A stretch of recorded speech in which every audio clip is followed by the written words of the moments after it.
And if you notice that map, we are next up to feel some of the effects of that air pollution, the smoke. Yeah, so over 8 million acres in Canada are burning right now due to all the wildfires, and the jet stream's basically pushing it southward, and it's going to continue to head our way here.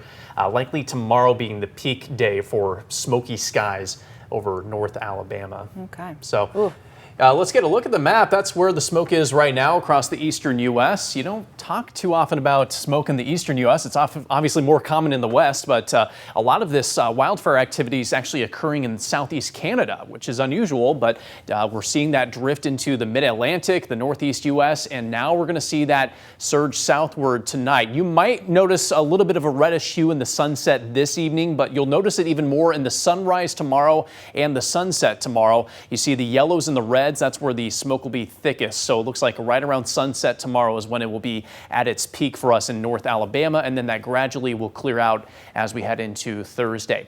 So what does this mean for us? Basically, if you have health issues, whether it be respiratory or even heart issues, you may want to limit extensive time outside. You're okay going outside from time to time, but doing maybe intense work outside may not be recommended with some of the smoke making its way to the ground. The general public, those of you that are generally healthy, likely not going to be affected by any of the smoke moving through. You will notice hazy skies definitely tomorrow and a bit of a reddish hue to those sunrises and sunsets the next couple of days. As we look outside right now on the Way 31 Skycam network, we have mostly cloudy sky due to developing showers and storms out there. Here is the latest from 31 Triple Doppler, continuing to monitor a handful of showers and storms out there, including around Morgan County as well as in parts of Lawrence County. So let's go ahead and take a closer look at those storms right now. Heavy downpours also near the Quad Cities, very slow movers as well. So brief ponding on the roads will be possible with these clusters of storms out there. We may have had some brief hail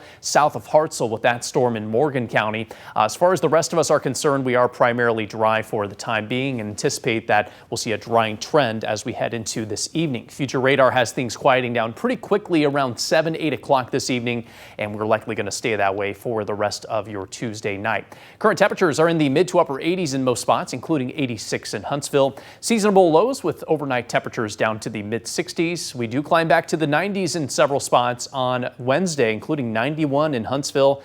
Chances of rain will be low tomorrow, very isolated rain showers expected. That's because the humidity is going to be dropping tomorrow, especially in the afternoon, with dew points falling back to the mid and upper 50s. Dew points the past few days have been in the low to mid 60s, which has been more favorable to produce those pop-up storms.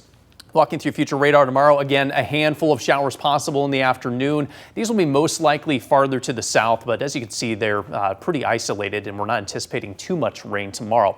Cold front will arrive on Wednesday night, giving us a decent chance at rain showers Thursday morning. As we head into the afternoon Thursday, drier air is going to move in behind that front, leading to quieter conditions for the second half of the day Thursday, and we are likely going to stay completely sunny on Friday as that dry air continues to move in. Saturday looks like a dry day as well. And then looking ahead to Sunday, that's going to be our next chance at not just stormy weather, but the potential for some strong storms across the Mid-South region, potentially including North Alabama. Right now, it looks like the best chance at those strong storms will be Sunday evening into Sunday night. This does look like a stronger than normal cold front, so it is something we are watching for the potential of some severe weather as we wrap up the weekend. Before those storms arrive, we are expecting highs to bounce back near 90 on both Saturday and Sunday. That cold front sweeps through and knocks the highs back down to the low and mid 80s early next week. Marie, if you are picking out a day to enjoy quiet conditions and comfortable weather, Friday looks very nice. It's going to be low humidity and very comfortable temperatures.